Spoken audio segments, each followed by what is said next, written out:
Hello everyone, you welcome you to our educate YouTube channel. आप सभी लोगों का हमारे यूट्यूब चैनल में स्वागत है। हम डिस्कस कर रहे हैं यहाँ पे एनसीईआरटी हनी ड्यू क्लास 8 का lesson number first, the best Christmas present in the world. इससे पहले कि इस लेसन से रिलेटेड 4 वीडियो हम ऑलरेडी अपलोड कर चुके हैं। उसकी वीडियो के जो भी रिलेटेड है वीडियो है आपको डिस्क्रिप्शन बॉक्स में मिल जाएगा, तो वहाँ से पहले देख लीजिए। आज हम इसके स्टार्ट करते हैं इसका पार्ट नंबर 3। ओके, सो इसके थोड़ा सा एक बार इसकी समरी को देख लेते हैं कि इसकी समरी कैसी है। तो एक ऑथर होता है, ऑथर को एक रोल टॉप डेस्क चाहिए होता है। रोल टॉप डेस्क के लिए वो कबाड़ी की दुकान में जाता है। कबाड़ी की दुकान में जाने के बाद वो क्या करता है, वहाँ से जो रोल टॉप डेस्क लाता है उसके अंदर एक लेटर मिलता है। वो लेटर किसी जिम मार्क्स पर्सन का होता है जो क्या उसने अपनी वाइफ खोने के लिए लिखा था, जो किस में होता है, एक फौज में होता है। चलिए आज यहाँ से स्टार्ट करते हैं इसके। I folded the letter again and slipped it carefully back into the envelope. I kept awake all night. देखो, इसमें ऑथर अब बोल रहा है कि आई फोल्डेड द लेटर अगेन, मतलब जो लेटर जिम मार्क्स पर्सन ने अपनी वाइफ के लिए लिखा था, उसने उसी लेटर को फिर से क्या कर दिया, फोल्ड कर दिया और स्लिप्ड इट केयरफुली, मतलब इनवेलप लिफाफे के अंदर रख दिया। I kept awake all night, और वो उस पूरी रात भर नहीं सोया। Okay, by morning I knew what I had to do, और जब मैं सुबह खड़ा उठा तो मुझे पता था कि मुझे क्या करना है। Okay, I drop in to Bridport just a few miles away, तो मैं कहाँ चला गया, ब्रिडपोर्ट में चला गया, जो वहाँ से कुछ ही मीलों दूर था। I asked the boy walking his dog with where Copper Beeches was, मैंने एक लड़के से पूछा जो अपने कुत्ते को क्या कर रहा था, घुमा रहा था, जो कहाँ पर था, कॉपर बीचेस में था। House number 12 turn out to be nothing but a burned out shell. ठीक है, तो मुझे पहले पता था कि जो लेटर में उसमें ऑलरेडी क्या था, मिस्टर मार्क्स पर्सन ने अपनी वाइफ जो कॉनी है उसके लिए लेटर लिखा था। तो लेटर, आपको पता है कि लेटर जब हम लिखते हैं तो उसके सेंडर का और जो रिसीवर होता है, सेंडर और रिसीवर दोनों का एड्रेस होता है। तो सेंडर कौन था भाई, जिम मार्क्स पर्सन, ना रिसीवर कौन था, उसमें उसकी वाइफ कॉनी थी। तो उसने उसमें पूरा पूरा क्या है, एड्रेस लिख रखा था। तो उसमें एड्रेस क्या था कि house number 12। Okay, house number 12 पर जो कॉपर बीचेस में था। तो मैं जब वहाँ पर गया, ऑथर बोला कि जब मैं वहाँ पर गया तो वहाँ पर कुछ भी नहीं था, but a burned out shell. Burned out shell का मतलब एक घर था, वो भी कैसा हुआ, जला हुआ सा। द रूफ गैपिंग, रूफ भी टूटी हुई सी, जली हुई सी। द विंडो बोर्ड अप, और इसमें क्या था, मतलब झुलसी हुई सी क्या थी, विंडो थी। उसका मतलब उनके पूरे के पूरे घर में क्या हो गई थी, आग। मतलब ऐसा होता है कि जैसे आग लगने के बाद घर पूरा काला सा हो जाता है, ऐसा ही कुछ वहाँ पर देखा। I knocked at the house next door and ask if anyone knew the whereabouts of Mrs Marks person. देखो, जब हम किसी के भी घर में जाते हैं तो घर में जाने के बाद हमें पता लगता है कि अगर घर में कोई नहीं है उसमें, तो हम आस पड़ोस का ही ढूंढने की कोशिश करते हैं कि इनके बारे में कुछ इन्फॉर्मेशन हो। तो ऑथर ने बिल्कुल वैसा ही किया, सही किया। उसने क्या किया, उसके जो बगल वाला क्या था, घर था, उसमें उसने पूछा कि भाई क्या आपको भी पता है कि जो मिसेस मार्क्स पर्सन है वो कहाँ होंगी या फिर कहाँ मिलेंगी, क्या मैं उनसे बात कर सकता हूँ या फिर आपको उनके बारे में कुछ जानकारी है। तो वहाँ से oh yes sir the old man in his slipper he knew her well.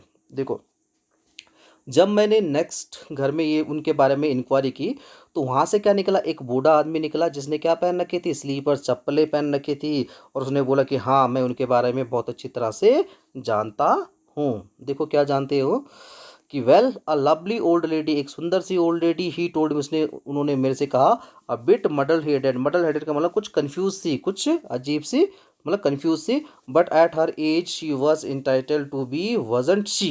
देखो, अब आपस में बातें कर रहे हैं कि भाई अगर वो कंफ्यूज सी है, लेकिन उसे इस उम्र में क्या होना चाहिए, कंफ्यूज। मतलब कोई भी इंसान अगर उस उम्र तक जाएगा तो बुढ़ापे में वो क्या हो जाता है, थोड़ा सा कंफ्यूज हो जाता है। मतलब उसका जो डेली लाइफ का रूटीन होता है उससे थोड़ा सा कैसा हो जाता है, अजीब सा हो जाता है। ठीक है, चिड़चिड़ापन जिसे हम ये कह सकते हैं।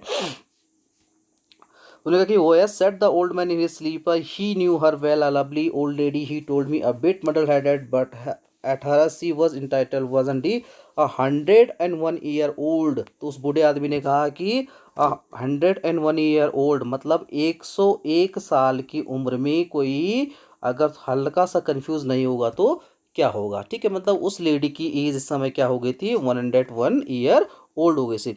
She had been in the house when it caught fire. जब उनके घर में आग लगी थी तो जो मिसेस मार्क्स पर्सन है, ठीक है, मिसेस मार्क्स पर्सन कहें या फिर उन्हें कोनी गए हैं, ठीक है, बात एक ही है। तो जो मिसेस मार्क्स पर्सन है वो क्या थी, उसके घर के अंदर ही थे। जब उनके घर में आग लगी थी तो वो क्या थी, अपने घर के अंदर ही थी। No one really knew how the fire had started but it could well have been candle. कोई भी नहीं जानता था कि भाई घर में आग कैसे लगी थी, लेकिन लोगों ने बताया या फिर लोगों ने पता किया थी कि जो आग लगी थी वो किससे लगी थी, कैंडल से लगी थी। She used candle rather than electricity because she always thought electricity was too expensive। वो हमेशा किस चीज़ का यूज़ करती थी, भाई कैंडल का यूज़ करती थी, किसके बदले में, इलेक्ट्रिसिटी के बदले में। क्योंकि वो जानती थी और ऐसा बोलती थी, ऐसा सोचती थी कि इलेक्ट्रिसिटी क्या है, बहुत ज़्यादा क्या है, महंगी है, तो हमें क्या करना चाहिए, इलेक्ट्रिसिटी के बदले क्या करना चाहिए, कैंडल यूज़ करना चाहिए, ऐसा उनका मानना था। Okay, the fireman had got her out just in time. She was in a nursing home now. He told me Burlington House on the Dorchester Road on the other side of town। मतलब उस बूढ़े आदमी ने, उस old man ने मुझे पूरा का पूरा बता दिया कि जब वो आग लगी थी तो जो मिसेस मार्क्स पर्सन थी घर के अंदर ही थी, लेकिन फॉर्चुनेटली जो क्या था, फायरमैन था, ठीक है, फायरमैन ने क्या किया, उन्हें मतलब टाइम पे क्या हो गया, अंदर से बाहर निकाल दिया, मतलब उनकी जान बचा दी। और इस समय कहाँ पर है, नर्सिंग होम में, ठीक है, हॉस्पिटल में है। और कहाँ पर ये हॉस्पिटल, बर्निंग टाउन हाउस में है, कहाँ पर, जो डॉर्चेस्टर रोड पर है। और कहाँ पर है, on the other side of town, मतलब इस शहर के, इस कस्बे के एक छोर में है। चलिए इससे आगे अब ऑथर बोलते हैं कि I found Burlington House Nursing Home easily enough. देखो बर्लिंग टाउन हाउस को ढूंढते, नर्सिंग होम को ढूंढने के लिए मुझे ज़्यादा टाइम नहीं लगा, मैंने इजीली क्या कर लिया, वो ढूंढ लिया। There were paper chains up in the hallway and a lighted Christmas tree stood in the corner with the lopsided angel on top. देखो वो दिन क्या था, क्रिसमस का दिन था। तो वहाँ पर क्या है, paper chains up, paper chains up का मतलब होता है जैसे फूल की सजावट सी होती है ना, पेपर से सजावट कर रखी थी। हॉल में था, लाइटेड जगी हुई थी, क्योंकि वो क्या था, क्रिसमस दिन था। और क्रिसमस ट्री में क्या थी, लाइटेड जगी थी। और उसके एक ऊपर टॉप में, top side angels on top का मतलब होता है कि जैसे क्रिसमस ट्री आपने देखा होगा तो उसके ऊपर टॉप में क्या होता है, एक स्टार टाइप में जलता हुआ रहता है, उसे हम कहते हैं। Okay, I said I was a friend come to visit Mrs Mark Person to bring her a Christmas present. देखो मैंने कहा, देखो अब जब वो हॉस्पिटल, वहाँ नर्सिंग होम में जाता है तो वहाँ पर नर्सिंग होम में किसी ने पूछा होगा कि भाई हु आर यू, तुम कौन हो, यहाँ किस लिए आए हो, किसने तुम्हें बुलाया। तुमने कहा कि मैं क्या हूँ, मिसेस मार्क पर्सन का एक दोस्त हूँ, और मैं वहाँ यहाँ पर उनसे मिलने आया हूँ और उनके लिए क्या लेके आया हूँ, क्रिसमस प्रेजेंट, मतलब आज क्रिसमस के दिन उनके लिए क्या उपहार लेके आया हूँ। Okay, I could see through in to the dining room where every one was wearing a paper hat and singing. मैं सब कुछ देख पा रहा था, मैं देख रहा था कि सभी के सभी लोग क्या है, डाइनिंग रूम में क्या कर रहे हैं, सबने क्या है, पेपर की हैट, मतलब टोपी पहन रखी, जैसे क्रिसमस टोपी होती है। और सारे के सारे क्या कर रहे हैं, वहाँ पर गाना गा रहे हैं। Okay, so the matron had a hat on too and seemed happy enough to see me. Matron यहाँ पर दे रखी, देख रहा, मैट्रॉन का मतलब है कि जो उस नर्सिंग होम की क्या थी, हेड थी, उसने मुझे देखा। और मुझे देखते मुझे लगा कि वो काफ़ी खुश हैं, खुशी से उन्होंने मुझे देखा।